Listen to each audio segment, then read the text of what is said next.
성경은 단순한 옛날 이야기가 아닙니다. 오늘을 살아가는 우리에게 하나님의 뜻과 계획을 보여주는 살아있는 말씀입니다. 창세기 4장에 나오는 가인과 아벨의 이야기는 단순히 형제 간의 갈등이나 또는 예배 방식에 대한 교훈을 넘어서 죄와 은혜라고 하는 깊은 구속사적 메시지를 담고 있습니다. 이 말씀을 읽으며 우리는 흔히 두 가지 질문을 던지곤 합니다. 가장 많이 던지는 질문이 가인이 누구와 결혼을 했는가? 그런 질문입니다. 이 질문은 흥미롭지만 본문이 전하고자 하는 핵심 메시지와는 거리가 있습니다. 성경의 목적은 인간의 죄와 그로 인한 관계의 단절, 그리고 그 속에서도 은혜를 베푸시는 하나님의 그러한 구원의 계획을 보여주는 데 있습니다. 그렇기 때문에 이 가인이 누구와 결혼했는가, 또 가인을 죽이려던 사람들은 과연 누구인가에 대한 질문은 가질 수는 있지만은 근본적인 중요한 질문은 되지 않는다는 것입니다. 두 번째로는 왜 가인의 제사는 받지 않으셨는가라는 질문은 역시 중요한 신학적인 주제이지만 본문 전체에서 놓치지 말아야 할 더 큰 메시지가 있습니다. 그것은 가인과 아벨의 이야기는 죄의 확산과 결과, 하나님의 은혜와 보호, 그리고 예배의 본질과 하나님과의 관계라고 하는 이 세 가지 중요한 주제를 다루고 있기 때문입니다. 죄의 확산과 결과, 하나님의 은혜와 보호, 그리고 예배의 본질과 하나님과의 관계라고 하는 이 세 가지 주제가 바로 오늘 우리가 읽은 이 본문의 핵심 메시지라고 할 수 있습니다. 오늘 이 시간 가인과 아벨의 이야기인 창세기 4장 1절부터 15절까지의 본문을 통해서 하나님께서 인간의 죄와 은혜의 긴장 속에서 우리에게 전하고자 하시는 진리를 묵상하기를 원합니다. 먼저 죄의 확산과 결과에 대해서 살펴보겠습니다. 창세기 4장은 인류 최초의 살인사건을 기록하며 죄가 단순히 개인적인 문제를 넘어 인류와 공동체에 어떠한 영향을 미치는지를 보여줍니다. 아담과 하와의 타락 이후 그 죄의 결과는 다음 세대로 이어졌으며 죄는 단순히 존재하는 것이 아니라 점점 확산되고 더욱 강력하게 우리의 삶과 관계를 파괴한다는 것입니다. 죄는 마음속에 자리 잡아 행동으로 드러납니다. 죄는 항상 우리의 마음에서 시작합니다. 하나님께서는 가인이 분노로 가득 차 있을 때 죄가 내 문에 엎드려 있고 너를 원하나 너는 죄를 다스릴지니라 라고 창세기 4장 7절에 경고하셨습니다. 새한글 성경 본문은 이렇게 번역을 했습니다. 네가 행동을 잘한다면 고개를 들 수 있지 않겠느냐. 그러나 행동을 잘하지 못한다면 죄가 문 앞에 숨어 기다리고 있다. 너에게로 죄의 욕구가 향하고 있더라도 넌 이겨내야 해. 행동을 잘하지 못한다면 죄가 문 앞에 숨어 기다리고 있다. 이는 죄가 우리의 내면에 숨어서 우리의 행동을 지배하려고 한다는 그러한 사실을 보여줍니다. 가인의 분노는 그의 마음을 지배했고 결국 동생 아벨을 죽이는 살인으로 이어졌습니다. 오늘날 우리의 삶에서도 동일한 경고가 필요합니다. 작고 사소한 분노나 마음의 씨앗이 심겨질 때, 미움의 그런 씨앗이 우리 마음에 심겨질 때 그것을 다스리지 못하면 죄는 우리의 삶을 점점 더 깊은 어둠 속으로 끌고 갑니다. 예수님께서도 산상수훈에서 형제를 미워하는 자마다 살인하는 자니라고 말씀을 하시면서 마음속에 있는 미움이 행동으로 이어지기 전에 죄와 싸워야 한다라고 가르치셨습니다. 너에게로 죄의 욕구가 향하고 있더라도 넌 이겨내야 해. 이러한 하나님의 말씀이 경고의 말씀입니다. 가인을 향한 하나님의 경고의 말씀이 오늘 저와 여러분의 삶 속에서도 들려지기를 원합니다. 그러나 안타깝게도 가인은 죄를 범하고 맙니다. 죄는 개인의 관계와 하나님과의 관계 모두를 깨뜨립니다. 죄의 확산은 단순히 개인의 내면에 머물지 않고 주변 사람들과의 관계를 파괴합니다. 가인은 자신의 죄로 인해 아벨과의 관계뿐만 아니라 하나님과의 관계에서도 멀어졌습니다. 어디 그뿐입니까? 심판으로 인해 가인은 부모와도 떨어져 살아야 했습니다. 가인의 살인은 그의 마음속 질투와 분노에서 시작되었고, 이는 동생을 향한 미움으로 드러났습니다. 하나님께서 가인에게 내 아우 아벨이 어디 있느냐라고 물으셨을 때 가인은 내가 내 아우를 지키는 자니까 라고 대답하며 하나님 앞에서도 책임을 회피했습니다. 이는 죄가 단순히 인간 사이의 관계뿐만 아니라 하나님과의 관계를 얼마나 심각하게 깨뜨리는지를 보여줍니다. 오늘날 우리도 죄가 관계를 얼마나 무너뜨릴 수 있는지를 기억해야 할 것입니다. 가족 간의 갈등, 교회 공동체 안에서의 다툼, 사회적 분열, 이러한 모든 것들은 죄의 결과물입니다. 그러나 중요한 것은 하나님께서 이런 죄의 파괴 속에서도 여전히 회복의 가능성을 열어두신다는 점입니다. 죄는 세대와 공동체로 확산되는 파괴적인 특성을 가집니다. 가인의 이야기는 그의 개인적인 죄에서 끝나지 않고 그의 후손과 인류 전체에 영향을 미칩니다. 창세기 4장 후반부에서 가인의 후손인 라멕은 가인을 위하여 벌이 7배라면 라멕 자신을 위하여는 벌이 77배라고 말하면서 자신의 폭력과 죄를 정당화하고 있습니다. 이는 죄가 세대 간에 얼마나 쉽게 퍼지고 또 공동체에 영향을 미치는지를 보여줍니다. 우리의 삶에서도 죄의 확산을 막기 위해 하나님의 말씀으로 자신을 지키고 또 공동체를 세우는 노력이 필요합니다. 죄는 세대 간에 전염되듯이 퍼질 수 있지만은 하나님의 은혜와 진리 역시 우리의 삶 속에서 축복으로 전염될 수 있다는 사실을 꼭 기억하시기를 바랍니다. 하나님께서는 경고와 함께 죄를 다스릴 기회를 주십니다. 가인은 자신의 죄를 다스리지 못했지만 하나님께서는 그에게 먼저 경고하시며 기회를 주셨다는 것입니다. 죄가 내 문에 엎드려 있고 너를 원하나 너는 죄를 다스릴지니라는 말씀은 오늘날 우리에게도 동일하게 적용이 됩니다. 죄는 우리의 문 앞에 엎드려 있으며 언제든지 우리를 넘어뜨리려고 하지만 하나님의 경고와 성령님의 도우심으로 오늘 우리는 죄를 다스릴 수가 있습니다. 오늘 이 죄의 확산과 결과, 그리고 죄의 파급력, 그리고 죄의 무게와 하나님의 경고가 얼마나 우리에게 중요한지를 다시 한 번 더 깨달을 수 있기를 바랍니다. 두 번째로 하나님의 은혜와 보호를 한번 살펴보겠습니다. 가인이 아벨을 살해한 후 그는 두려움에 떨며 자신의 죄로 인해 그 죄로 인한 결과를 하나님께 호소를 합니다. 창세기 4장 13절과 14절의 말씀을 우리 함께 읽겠습니다.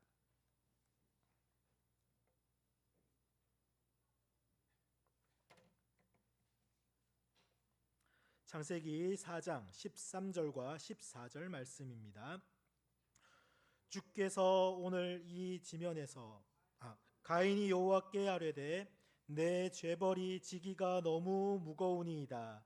주께서 오늘 이 지면에서 나를 쫓아내시온즉 내가 주의 낯을 배웁지 못하리니 내가 땅에서 피하며 유리하는 자가 될지라. 무릇 나를 만나는 자마다 나를 죽이겠나이다. 아멘. 창세기 4장 13절과 14절에서 가인은 내 죄벌이 너무 중하여 견딜 수 없나이다 라고 고백을 합니다.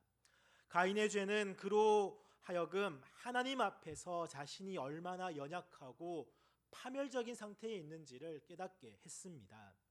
그러나 우리는 이 본문에서 하나님께서 가인에게 어떻게 반응하시는지를 주목해야 합니다. 하나님은 죄인을 단죄하시지만 동시에 그를 보호하시는 은혜를 베푸신다는 것입니다. 하나님은 가인이 죄를 범하기 전에 이미 경고의 말씀을 주셨다고 말씀했습니다. 창세기 4장 7절에서 하나님은 죄가 네 문화에 엎드려 있고 너를 원하나 너는 죄를 다스릴지니라 라고 말씀을 하셨습니다. 이 말씀은 단순한 경고가 아닙니다. 이는 가인이 선택할 수 있는 길과 함께 죄를 다스릴 수 있는 힘이 주어져 있음을 알려주는 사랑의 초대였던 것입니다. 새한글 성경에 넌 이겨내야 해. 죄가 얼마나 파괴적인지를 아시는 하나님께서 그 위험성을 미리 알려주시며 격려하고 있다는 것입니다. 가인이 스스로 다스릴 수 있도록 그런 기회 또한 주셨습니다. 그러나 가인은 하나님의 경고를 무시하고 자신의 분노와 질투에 굴복하며 동생을 살해하고 말았습니다. 가인이 아벨을 죽인 후 그는 자신의 죄로 인해 두려움과 고통 속에 빠집니다. 그는 하나님께 내가 땅에서 피하옵니라 나를 만나는 자마다 나를 죽이겠나이다 라고 호소를 하고 있습니다. 여기서 우리는 가인의 연약함과 두려움을 엿볼 수 있습니다. 그럼에도 하나님은 가인을 완전히 버리지 않으셨습니다. 창세기 4장 15절의 말씀을 우리 함께 같이 읽겠습니다. 하나님 여호와께서 그에게 이르시되 그렇지 아니하다 가인을 죽이는 자는 벌을 7배나 받으리라 하시고 가인에게 표를 주사 그를 만나는 모든 사람에게서 죽임을 면하게 하시니라. 아멘. 하나님은 그에게 보호의 표를 주시며 그를 죽이려는 자가 7배의 벌을 받게 하시겠다라고 하신 말씀입니다. 이는 하나님의 공의와 은혜가 어떻게 균형을 이루는지를 보여줍니다. 하나님은 죄를 심판하시지만 동시에 죄인에게 은혜를 베푸시며 회복의 기회를 여시는 분이시라는 것입니다. 사랑하는 동성교회 성도 여러분, 하나님은 가인을 통해 오늘날 우리에게도 중요한 메시지를 주십니다. 첫 번째로 죄의 유혹 속에서도 말씀하시는 하나님을 깨닫게 합니다. 하나님은 가인이 죄를 범하기 전에 이미 말씀을 하셨습니다. 우리도 삶의 여러 순간에 성령님을 통해 경고와 권면을 듣습니다. 심지어 우리에게 주신 양심이라는 것을 통해서도 미리 경고하고 있습니다. 하나님은 죄의 위험성을 아시기에 우리가 죄의 길을 택하지 않도록 지속적으로 말씀하십니다. 우리는 하나님의 경고를 귀담아 들으며 죄를 다스릴 수 있는 능력을 주시는 하나님의 은혜를 붙잡아야 할 것입니다. 두 번째로 죄를 지은 후에도 회복의 길을 여시는 하나님을 깨닫게 합니다. 가인이 하나님께 죄를 고백했을 때 하나님은 그를 심판하셨지만 동시에 보호 또한 하셨다는 것입니다. 이는 우리에게도 동일하게 적용됩니다. 우리는 죄로 인해 하나님과의 관계가 끊어질 때가 있지만 하나님은 언제나 회복의 길을 열어 놓으십니다. 요한 1서 9장은 이렇게 말씀합니다. 만일 우리가 죄를 자백하면 그는 미쁘시고 의로우사 우리 죄를 사하시며 우리를 모든 불의에서 깨끗하게 하실 것이요. 하나님은 우리가 죄를 고백하고 돌이킬 때 용서와 은혜로 다가오시는 분이십니다. 마지막으로 세 번째로 은혜를 기억하며 감사와 순종의 삶으로 나아가는 교훈을 우리에게 주고 있습니다. 가인은 하나님의 은혜를 받았지만 그의 삶 속에서 하나님의 뜻에 순종하지 못했습니다. 우리는 가인의 실패를 반면교사로 삼아야 할 것입니다. 하나님의 은혜를 받았다면 우리의 삶은 감사와 순종으로 채워져야 합니다. 우리의 예배와 삶 속에서 하나님께 영광을 돌리며 죄를 다스리는 능력을 간구할 수 있기를 간절히 소망합니다. 하나님은 죄를 짓기 전에도 죄를 지은 후에도 우리를 포기하지 않으십니다. 죄를 다스릴 수 있는 기회를 주시고 우리가 넘어졌을 때도 회복의 길을 여시는 하나님은 참으로 자비롭고 은혜로우신 분입니다. 오늘 이 말씀을 통해 우리 모두가 하나님의 은혜를 기억하며 이 죄의 유혹을 물리치고 믿음의 길로 나아가는 삶을 살기를 간절히 소망합니다. 이제 가인과 아벨의 이야기는 단순히 형제 간의 갈등이나 제사의 형식에 대한 논쟁이 아닙니다. 세 번째로 살펴볼 것은 예배의 본질과 하나님과의 관계입니다. 이 이야기의 핵심은 바로 이 예배의 본질과 하나님과의 관계를 조명하는 데에 있습니다. 하나님께서 가인의 제사를 받지 않으신 이유는 단순히 제물의 종류 때문이 아니라 가인의 마음과 태도 그리고 그의 삶이 하나님과의 관계를 반영하지 못했기 때문입니다. 예배와 제사는 의무적으로 드리는 행위가 아닙니다. 진정한 예배는 하나님의 은혜에 대한 자발적인 감사의 고백입니다. 아벨의 제사와 가인의 제사의 차이는 제물 자체가 아니라 그 제물에 담긴 마음과 태도에 있습니다. 아벨은 양의 첫 새끼와 그 기름을 드렸다라고 창세기 4장 4절에 말합니다. 이는 자신의 가장 소중한 것을 하나님께 드리겠다라고 하는 믿음과 헌신의 표현이었습니다. 반면 가인은 단순히 땅의 소산을 가져왔지만 그의 제사에는 하나님께 드리는 감사와 헌신이 담기지 않았습니다. 히브리서 11장 4절은 믿음으로 아벨은 가인보다 더 나은 제사를 드렸다라고 말씀합니다. 우리가 드리는 예배는 단순한 종교적 의무를 넘어 하나님께서 이미 주신 그 은혜에 대한 감사와 사랑의 고백이어야 합니다. 하나님께서 가인의 제사를 받지 않으신 이유 중 하나는 그의 삶이 예배자의 모습과는 동떨어져 있었기 때문입니다. 가인의 삶은 예배의 본질과 일치하지 않았습니다. 그는 예배의 자리에서는 하나님께 제물을 드렸지만 삶의 자리에서는 분노와 질투 그리고 살인의 죄를 범했습니다. 예배는 단지 특정 시간과 장소에서 드리는 행위로 끝나지 않습니다. 참된 예배는 우리의 삶에서 지속적으로 하나님과 동행하며 그분의 뜻을 따르는 모습으로 이어져야 합니다. 가인의 가장 큰 실패는 예배와 삶의 괴리였던 것입니다. 그는 예배를 드린 후에도 죄를 다스리지 못했고 결국 자신의 동생을 죽이는 비극을 초래했습니다. 오늘날 우리도 마찬가지입니다. 예배당에서 드리는 찬양과 기도가 우리의 삶 속에서 하나님의 사랑과 은혜를 실천하는 모습으로 이어지지 않는다면 우리의 예배는 하나님께 온전한 기쁨을 드리지 못할 것입니다. 가인의 제사가 거절된 이유는 그의 마음이 하나님과의 관계 안에서 온전하지 않았기 때문입니다. 그는 예배를 드리면서도 하나님과의 진정한 관계를 맺지 않았습니다. 예배는 하나님과의 관계를 기반으로 해야 합니다. 우리가 하나님께 드리는 예배는 그분과의 깊은 교제를 반영하며 그분을 향한 사랑과 순종의 마음에서 나옵니다. 마태복음 5장 22절과 24절에서 5장 23절과 24절에서 예수님은 예배를 드리기 전에 형제와 화목하라고 하는 말씀을 하셨습니다. 이는 하나님과의 관계가 온전하려면 이웃과의 관계에서도 온전해야 함을 보여주고 있습니다.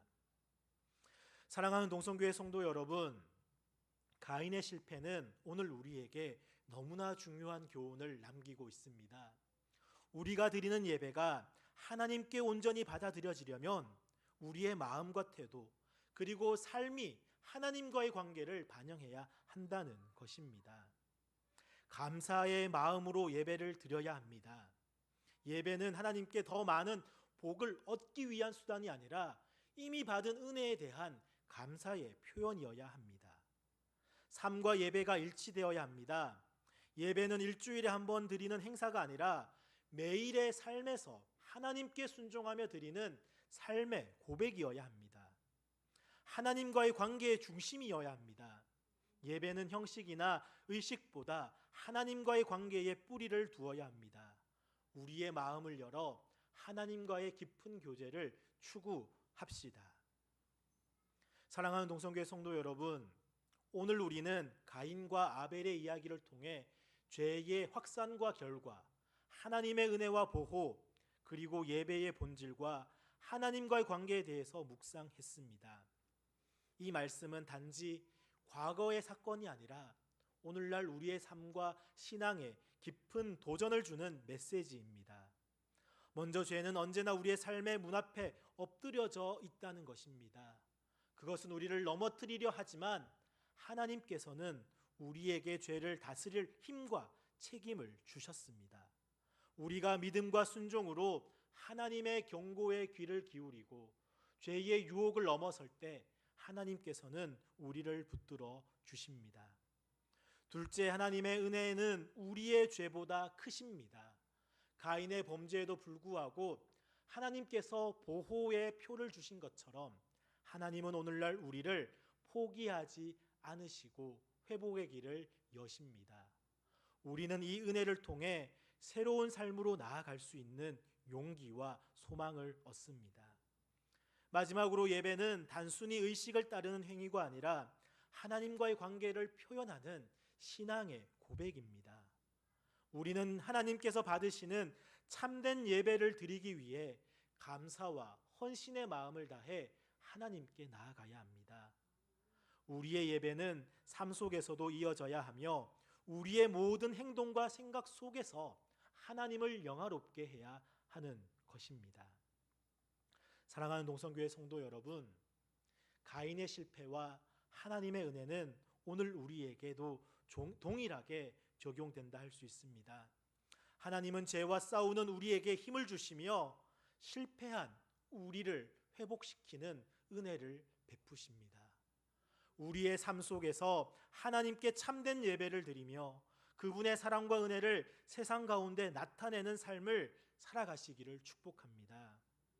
이제 우리 모두 하나님께로 나아갑시다. 우리의 삶과 예배를 통해 하나님께 영광 돌리며 그분의 뜻을 이루는 저와 사랑하는 동성교회 복된 성도님들이 되시기를 간절히 소망합니다. 기도하겠습니다.